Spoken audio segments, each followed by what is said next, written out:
Έτσι, CM Punk θα φωνάζουμε όλοι μας σε λίγες ημέρες. Το Survivor Series πλησιάζει και μαζί με επιστροφάρα Punkάρου μέσα στο Νοέμβρη έχουμε και άλλη μια επιστροφή Friday Night Wrestling. Λοιπόν, μέσα στο καλοκαίρι έκανα μια επιστροφή με επεισόδιο για τον Roman Reigns. Και βασικά τι επεισόδιο, ολόκληρο 1ωρο ντοκιμαντέρ του έκανα. Έχει πέσει σοβαρή συνεργασία με τον κύριο Paul Heyman.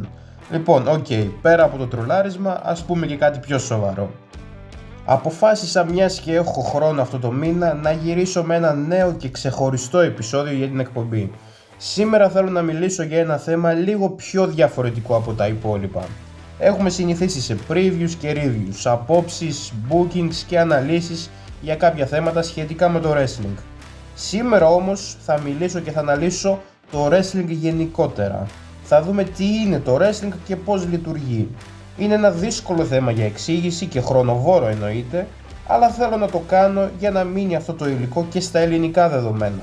Θέλω να υπάρχει και να παραμείνει υλικό που προσφέρουμε ελάχιστοι στην Ελλάδα, έστω για εμάς τους λίγους που παρακολουθούμε wrestling στην Ελλάδα. Και χωρίς να χρονοτριβώ, φύγαμε αμέσως στο θέμα μας.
Λοιπόν, τι ακριβώς είναι το Pro Wrestling?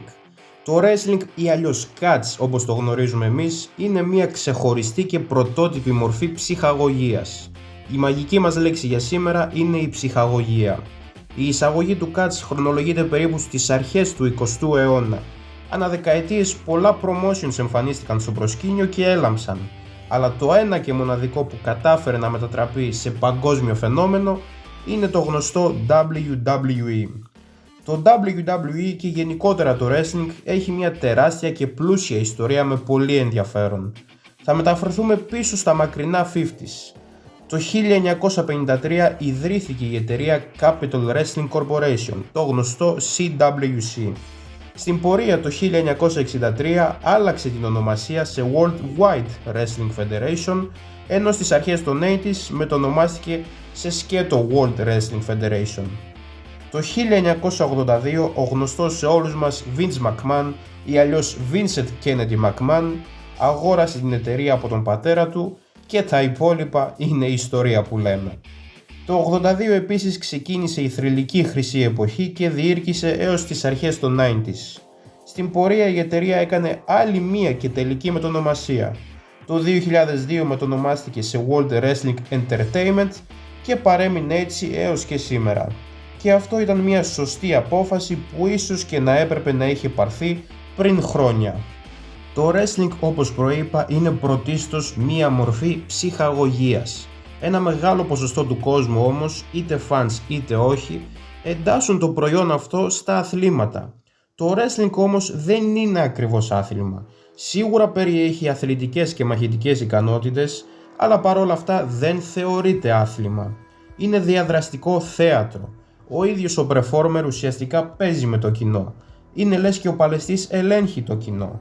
Με διαφορετικό χαρακτηρισμό μπορώ να αποκαλέσω το προϊόν ως μια ταινία. Είναι μια ταινία στην οποία όλα διαδραματίζονται live μπροστά στα μάτια σου.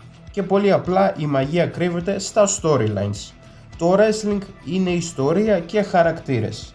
Αποτελεί προϊόν μυθοπλασίας. Πίσω από κάθε match υπάρχει ένα storyline που τρέχει και οι παλαιστές υποδέονται κάποιους ρόλους. Οι παλαιστές είναι ουσιαστικά φανταστικοί χαρακτήρες. Αυτή είναι η υπόσταση του Pro Wrestling, οι χαρακτήρες των παλαιστών και τα storylines. Ώρες το wrestling συγκρίνεται με τα μαχητικά σπορτ όμως, όπως το box και το MMA. Και αυτό το πράγμα είναι ό,τι πιο άστοχο μπορείς να κάνεις. Αρχικά μιλάμε για διαφορετικά προϊόντα. Το wrestling κοιτάζει προς τη μία πλευρά, ενώ τα μαχητικά αθλήματα προς την αντίθετη. Ο θεατής θα παρακολουθήσει αυτό που προτιμάει εννοείται, σύμφωνα με τις ωρέξεις και τις προτιμήσεις του. Εγώ προσωπικά έχω λατρέψει τον κόσμο του wrestling και βαριέμαι λιγάκι να παρακολουθήσω κάτι άλλο, όπως το MMA για παράδειγμα. Γιατί δεν βλέπω UFC, αλλά βλέπω wrestling και πολλές ταινίες, επειδή δεν βρίσκω ούτε υπόσταση πίσω από έναν αγώνα MMA. Το MMA είναι ένα μαχητικό άθλημα στο οποίο δύο αγωνιζόμενοι απλά μάχονται. Ως εκεί δεν υπάρχει πάντα κάποια ιστορία πίσω από τους αγώνες. Δεν βρίσκω νόημα και αυτό έχει ως αποτέλεσμα την αδιαφορία. Μπορεί να παρακολουθήσω μια στο τόσο ή αν αγωνίζεται ένα γνωστό όνομα. Ο κόσμος του MMA και γενικότερα των μαχητικών σπορτ είναι εντελώς διαφορετικός και είναι ο τέλειος προορισμός εάν θέλεις να δεις ένα legit μαχητικό άθλημα. Το wrestling από την άλλη ειδικεύεται στα storylines όπως προανέφερα. Storylines που σου τραβάνε το ενδιαφέρον και σε παίρνουν μαζί τους. Όταν είσαι φαν του wrestling συνήθως θα είσαι και ταινιόφιλος, διότι το wrestling είναι σινεμά όπως είπαμε και προηγουμένως. Επίσης, όπως πολύ καλά έχει πει και ο Γεώργιος Χάρος από τους γίγαντες του catch, ο στόχος σε ένα μαχητικό άθλημα είναι να τραυματίσεις τον αντίπαλό σου. Στο wrestling από την άλλη, ο στόχος είναι το ακριβώς αντίθετο.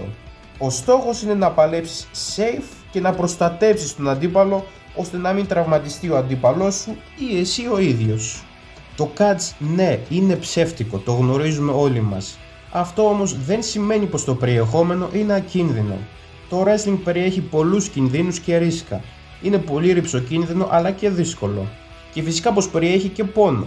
Επίσης θέλει μακροχρόνια εκπαίδευση και εμπειρία για να αποκαλείσαι safe και καλός wrestler. Ο pro wrestler έχει να δουλέψει σε πολλούς τομείς για να θεωρηθεί καλός. Ας ξεκινήσουμε από τα απλά. Εικόνα, φυσική κατάσταση και in-ring skills. Η εικόνα του παλαιστή παίζει και αυτή ρόλο, ιδίως εάν εργάζεσαι στο WWE. πρέπει να είσαι γυμνασμένος και αθλητικός με αντοχές. Οι παλαιστικές ικανότητες μπορεί να ακούγονται πολύ βασικές, ωστόσο αυτό δεν ισχύει απαραίτητα, καθώς κάποια άλλα στοιχεία τα θεωρώ εγώ τουλάχιστον σημαντικότερα. Φυσικά όμως και πρέπει να γνωρίζει να εκτελεί σωστά και ρεαλιστικά τις κινήσεις ένας παλαιστής. Ακόμα και μία από τις πιο απλές και βασικές κινήσεις, όπως είναι το body slam ας πούμε, αρκετοί τις εκτελούν λίγο λανθασμένα. Και αυτό είναι πολύ αρνητικό, διότι όταν συμβαίνουν botches, δηλαδή fails, οι παλαιστές μπορούν να κινδυνεύσουν και να υποστούν τραυματισμούς. Και το θέμα των τραυματισμών δυστυχώς είναι συχνό φαινόμενο. Έχουμε δει αμέτρητους μικροτραυματισμούς μέχρι και σοβαρούς και πάρα πολύ απειλητικούς που τελείωσαν καριέρες. Κάτι άλλο επίσης πολύ σημαντικό είναι τα bumps και το selling. Ο παλαιστής πρέπει να γνωρίζει πώς να εκτελεί αλλά και πώς θα δεχτεί μία κίνηση. Πρέπει να πέφτει σωστά και ρεαλιστικά. Δεν πρέπει να φοβάται να δεχτεί μία κίνηση ή να φοβάται την πτώση. Εξίσου σημαντικό είναι το να έχει εξαιρετικά mic skills. Όταν είσαι καλός στην ομιλία και κάνεις παπάδες στο μικρόφωνο, τότε έως ένα σημείο γίνεται και η δουλειά. Όταν ένας παλαιστής κόβει ένα πρόμο, πρέπει να υπάρχει μια αληθοφάνεια και να σε καθυλώνει.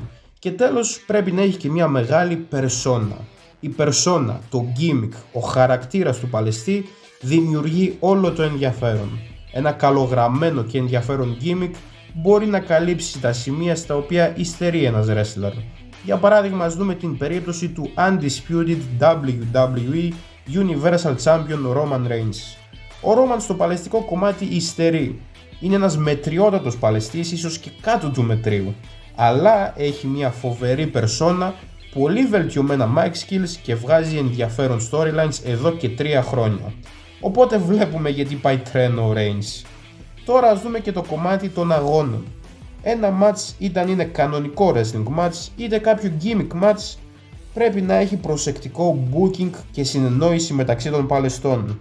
Και οι producers του match αλλά και οι παλαιστές πρέπει να τηρούν κάποιες προϋποθέσεις. Πρέπει να προσέχουν ακόμα και στις μικρές λεπτομέρειες, σύμφωνα με την τροπή και τη λογική του match και του storyline. Παραδείγματος χάριν, όταν κάποιος στοχεύει σε ένα συγκεκριμένο σημείο του αντιπάλου, για παράδειγμα ας πούμε στο δεξί του πόδι, τότε αυτός θα πρέπει ως το τέλος να σελάρει πως έχει χτυπημένο πόδι. Γιατί απλά λογική, δεν χρειάζεται να επεκταθώ και παραπάνω. Γενικότερα οι παλαιστές πρέπει να προβάλλουν το match και να συνεννοούνται πριν καν τη διεξαγωγή του. Μερικές φορές φαίνεται πότε ένα match είναι οργανωμένο και πότε ανοργάνωτο. Πρέπει να ακολουθούν μια λογική και να μην κάνουν ό,τι να είναι. Άλλο παράδειγμα είναι τα Hell in a Cell matches ας πούμε τα τελευταία χρόνια. Τα match μέσα στο κιλί έχουν τη λογική ότι οι δύο αγωνιζόμενοι που θα εισέλθουν απλά θέλουν να δείρουν και να καταστρέψουν ο ένας τον άλλον. Οπότε δεν γίνεται να βλέπω τεχνικό match με αργή ροή μέσα στο κελί. Εκεί μέσα πρέπει να πέφτει βρωμόξυλο, χωρίς κανόνες και χωρίς τεχνική. Το in-ring psychology και το awareness είναι πάντοτε σημαντικά. Όπως και στις ταινίες, έτσι και στο wrestling οι λεπτομέρειες κάνουν πάντοτε την διαφορά και μπορούν να απογειώσουν μια ταινία ή ένα wrestling match. Ο παλαιστής εν μέρει είναι και ηθοποιός και πρέπει να ερμηνεύει άψογα τον ρόλο του. Όταν κόβει ένα πρόμο να σε καθυλώνει με τα mic skills και την ερμηνεία του και ακόμα και στα match πρέπει να τα σελάρει όλα άψογα. Αφού αναλύσαμε ένα κομμάτι του wrestling, θέλω τώρα να αναφερθώ και σε μία φράση η οποία έχει υποθεί και εγώ συμφωνώ απολύτως. Το wrestling είναι ηλίθιο. Ναι, ακριβώς όπως το άκουσες. Το wrestling είναι πράγματι ηλίθιο, αλλά παράλληλα μπορεί να γίνει και ό,τι καλύτερο θα παρακολουθήσεις. Αρκετές φορές βλέπουμε ηλίθια και ανούσια πράγματα, αλλά όταν μιλάμε για καλό wrestling θα δεις πράγματα ταινίας υψηλού επίπεδου, να σου το πω έτσι. Το Catch έχει βγάλει μερικά εξαιρετικά storylines και γενικότερα μερικά διαμάντια, τα οποία έμειναν στην ιστορία και στη μνήμη μας. Στο wrestling μερικά πράγματα είναι ταυτόχρονα και ηλίθια ή περίεργα, αλλά και γαμάτα. Ένα απλό και πρόσφατο παράδειγμα είναι ας πούμε το main event του περσινού SummerSlam με τους Brock Lesnar και Roman Reigns. Σε εκείνο το μάτσο ο Lesnar μπούκαρε με ένα τρακτέρ. Έκανε το entrance του με ένα τρακτέρ και ήταν ό,τι καλύτερο. Και δεν έμεινε μονάχα εκεί. Στη μέση του μάτς σήκωσε ολόκληρο το ring και έριξε κάτω τον Reigns όπως βλέπετε και στη φωτογραφία. Ακούγεται χαζό, ναι, σίγουρα ακούγεται χαζό, αλλά παράλληλα ήταν μια καταπληκτική και αξέχαστη στιγμή η οποία κατενθουσίασε όλον τον κόσμο. Και σε αυτή την πρόταση ανέφερα άλλη μια μαγική λέξη. Το wrestling είναι και οι στιγμές που προσφέρει στο κοινό. Τα μεγάλα heel ή face turns, οι επιστροφές, οι μεγάλες και απροσδόκητες νίκες, οι στιγμές ενός μάτς, όλα αυτά προσφέρουν ψυχαγωγία στον κόσμο και στιγμές που παραμένουν χαραγμένες στο μυαλό μας για πολλά χρόνια. Ο στόχος του wrestling είναι να διασκεδάσει και να ψυχαγωγήσει το κοινό.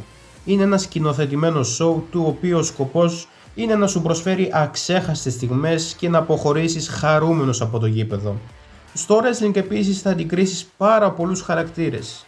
Τα gimmicks των παλαιστών δεν περιορίζονται πουθενά. Έχουμε δει μερικούς πολύ ρεαλιστικά προσεγμένους χαρακτήρες. Έχουμε δει gimmicks τύπου Superman και αντίστοιχα και υπερκακούς. Έχουμε δει ακόμα και dark gimmicks και ακόμα και μεταφυσικούς χαρακτήρες. Όπως θα δείτε και σε αυτό το meme, το wrestling είναι ο μοναδικός χώρος ενδεχομένως όπου θα δεις στο ίδιο show έναν δαίμονα, μία οχιά, έναν υποτιθέμενο εγκληματία, έναν Viking και τον John Cena ο οποίος υποτίθεται πως είναι αόρατος. Μην προσπαθείς καν να βγάλεις νόημα με αυτό. Απλά είναι εφικτό στον χώρο του wrestling και αυτό το γεγονός είναι επίσης και ηλίθιο αλλά παράλληλα και γαμάτο. Εγώ προσωπικά από πολύ νεαρή ηλικία παρακολουθώ wrestling και συγκεκριμένα WWE, αλλά εδώ και μία δεκαετία περίπου παρακολουθώ σε φάση full time. Από το 2015 και ύστερα ξεκίνησα να βλέπω παλιά match και shows του Ring of Honor και του TNA. Από το 18 και ύστερα βλέπω μια στο τόσο και κάνα match από το New Japan Pro Wrestling και πλέον βλέπω που και που και το All Elite Wrestling. Η σταθερή μου αξία όμως παραμένει το WWE και ένας από τους πρώτους wrestlers που είδα και αγάπησα από πιτσιρικάς είναι ο Undertaker. Ο Undertaker, ο Stone Cold Steve Austin, ο Triple H και ο all time αγαπημένος μου ο Randy Orton ήταν αυτοί που μου κίνησαν το ενδιαφέρον από τα παιδικά μου χρόνια. Και μιας που ανέφερα διάφορες εταιρείες, ας αναφέρω και το γεγονός πως η κάθε εταιρεία διαφέρει από τις υπόλοιπες. Το WWE ειδικεύεται κυρίως στον χώρο της ψυχαγωγίας. Προσπαθούν να χτίζουν περισσότερους χαρακτήρες και να αναπτύσσουν storylines. Στο All Elite Wrestling ας πούμε κοιτάζουν περισσότερο το κομμάτι του wrestling match και όχι τόσο του sports entertainment. Στο All Elite Wrestling θα δεις μερικές ματσάρες, θα δεις και πεντάστερα match, αλλά δεν τρέχουν πολλά και καλά storylines. Από τα 10 πράγματα που θα τρέξουν σε ένα show, τα 2 θα έχουν ενδιαφέρον και καλό storyline. Βέβαια τελευταίο διάστημα βλέπω πως σιγά σιγά κάτι προσπαθούν να κάνουν. Και τώρα καθώς φτάνουμε σιγά σιγά προς το τέλος, θέλω να αναφέρω κι άλλο ένα γεγονός το οποίο συμβαίνει στο WWE κυρίως. Αυτό το θέμα έχει να κάνει με τους World Champions της εταιρείας. Να το πούμε απλά, δεν μπορούν και δεν κάνουν όλοι οι Superstars για τη μεγάλη ζώνη. Απλά κάποιοι παλαιστές δεν είναι αρκετά ικανοί ή δεν τηρούν κάποιους σημαντικούς τομείς ώστε να σηκώσουν τη μεγάλη ζώνη της εταιρείας. Ακόμα και η ίδια η ιστορία μας το επαληθεύει αυτό. Παρατηρήστε τους World Champions ανά τα χρόνια. Παλαιστές όπως Hulk Hogan, Bret Hart, Shawn Michaels, Triple H, Stone Cold, The Rock, Batista, Randy Orton, John Cena, Edge, Brock Lesnar και Roman Reigns και άλλοι αρκετοί ήταν αυτοί που κέρδιζαν συνεχώς το WWE World Championship. Αυτός που κουβαλάει μαζί του τη μεγάλη και βασική ζώνη είναι αυτός που αντιπροσωπεύει και κουβαλάει την εταιρεία στις πλάτες του. Δεν είναι όλοι τους face superstars βεβαίως, οι μισοί από αυτούς που ανέφερα ήταν συνήθως heels. Και αυτό είναι ένα διαφορετικό κομμάτι για συζήτηση.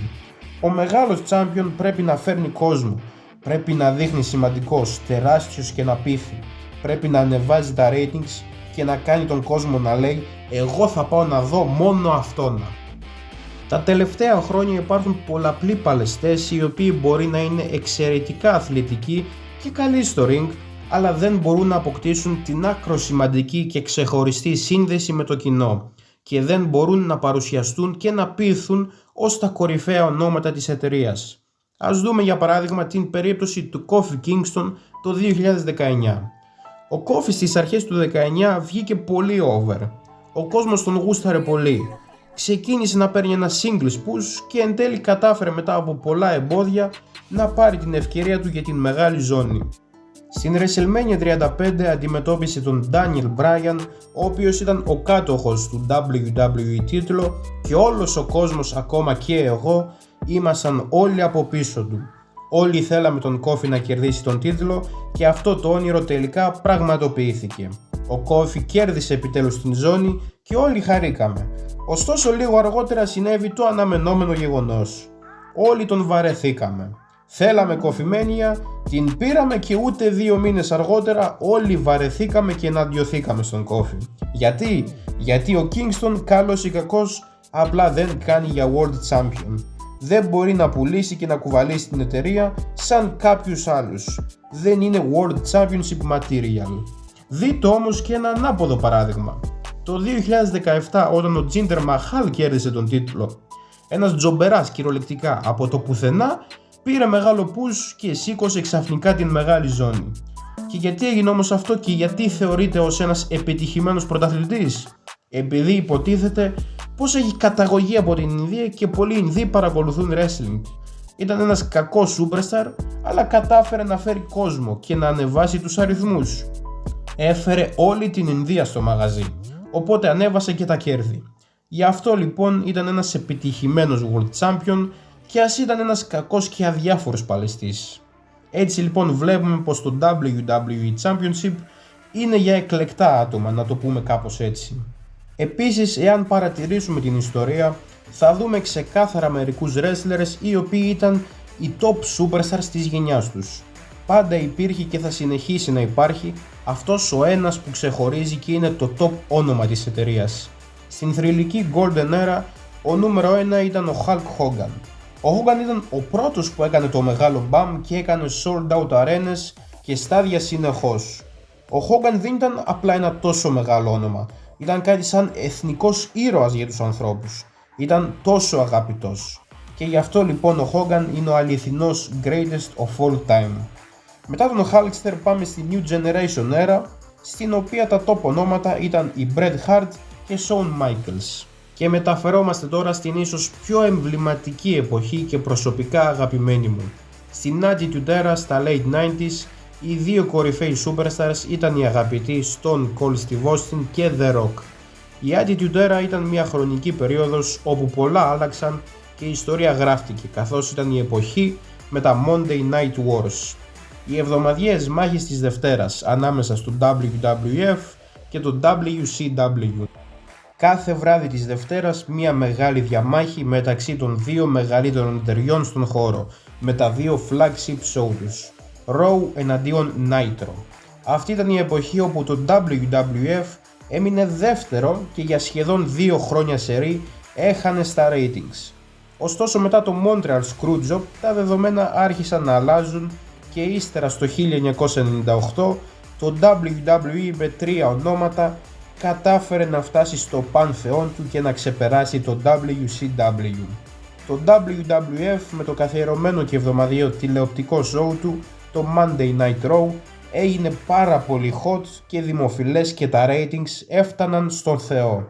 Τον Μάιο του 1999 χτύπησαν το υψηλότερο νούμερο σε τηλεθέαση με 8,1 εκατομμύριους τηλεθεατές, με το main event να είναι ένα 6-man tag team match και με τον Shawn Michaels να είναι ο special guest referee. Η ομάδα του Stone Cold, The Rock και Vince McMahon αντιμετώπισε την ομάδα του Undertaker, Shane McMahon και Triple H. Ένα match με εξαιρετικά και πάρα πολύ hot storylines, στο οποίο Stone Cold έκανε το pinfall στον Shane για να κλείσει το επεισόδιο. Και πριν ξεκινήσω να μιλάω για τα Monday Night Wars, έλεγα και κάτι για τις εποχές και τους κορυφαίους παλαιστές. Ας συνεχίσουμε λοιπόν με αυτό το θέμα. Μετά την Attitude Era μεταφερόμαστε στην Ruthless Aggression Era το 2002. Συγκεκριμένα το 2002 έκαναν debut 4 παλαιστές από το OVW και αυτοί οι 4 άφησαν το στίγμα τους, κυβέρνησαν και μετατράπηκαν σε θρύλους. Οι κυρίαρχοι της Ruthless Aggression όμως ήταν ο Kurt Angle, ο Triple H και ο John Cena. Στα τέλη της δεκαετίας μπήκαμε στην PG Era και έπειτα στην Reality Era. Αρκετά διαφορετικές εποχές από αυτές που είχαμε συνηθίσει. Το προϊόν άλλαξε όπως και η ζωή γενικότερα, καθώς η δύναμη του ίντερνετ ξεκίνησε να αυξάνεται σιγά σιγά. Σε αυτές τις εποχές τα μεγάλα ονόματα ήταν και πάλι ο John Cena, ο Brock Lesnar, για κάποιους ακόμα και ο Daniel Bryan, καθώς είχε γίνει ένα πολύ hot όνομα, ένα φεγγάρι. Και τέλος ένα όνομα το οποίο ήρθε από τα Indies, τα μικρά και ανεξάρτητα promotions. Ένας παλαιστής όπου έχτισε το όνομά του στο Ring of Honor αρχικά. Ο κύριος CM Punk ήταν και αυτός ένα όνομα το οποίο κυβέρνησε ένα φεγγάρι στο WWE. Και τέλος πάμε και στην τωρινή εποχή, την New Era. Τώρα το κυρίαρχο όνομα είναι ο Roman Reigns και εγώ θα προσθέσω και τον κύριο Seth Rollins στην εξίσωση. Θεωρώ πως ο Rollins έχει πετύχει τόσα πολλά και είναι τόσο καλός που αξίζει και με το παραπάνω αυτή τη θέση. Αυτοί λοιπόν είναι τα top ονόματα της κάθε εποχής και αυτή ήταν και μία ανάλυση που ήθελα να κάνω. Πάνω κάτω αυτά ήθελα να αναφέρω. Κάποια θέματα ίσως να ξέφυγαν λιγάκι, αλλά ήθελα να επεκταθώ και σε αυτά καθώς θεωρώ πως εν μέρη είναι και αυτά σημαντικά κομμάτια για να δούμε τι είναι και πώς λειτουργεί το wrestling γενικότερα. Και κάπου εδώ θα τελειώσει το επεισόδιο. Αυτό ήταν το θέμα μας για σήμερα. Όπως είπα και στην εισαγωγή, θέλω να αφήσω υλικό σχετικά με τον χώρο του wrestling. Ωστόσο δεν είμαι το ίδιο διαθέσιμος όπως παλιότερα. Δεν υπάρχει ο ίδιος χρόνος και τα επεισόδια είναι αρκετά χρονοβόρα. Επομένως μην αναμένετε επιστροφή με επεισόδιο κάθε Παρασκευή. Όταν υπάρχει χρόνος, όρεξη και υλικό άξιο αναφοράς, θα γίνεται δουλίτσα. Αυτά λοιπόν για τώρα. Εδώ θα κλείσουμε. Καλή σας συνέχεια και καλό βράδυ.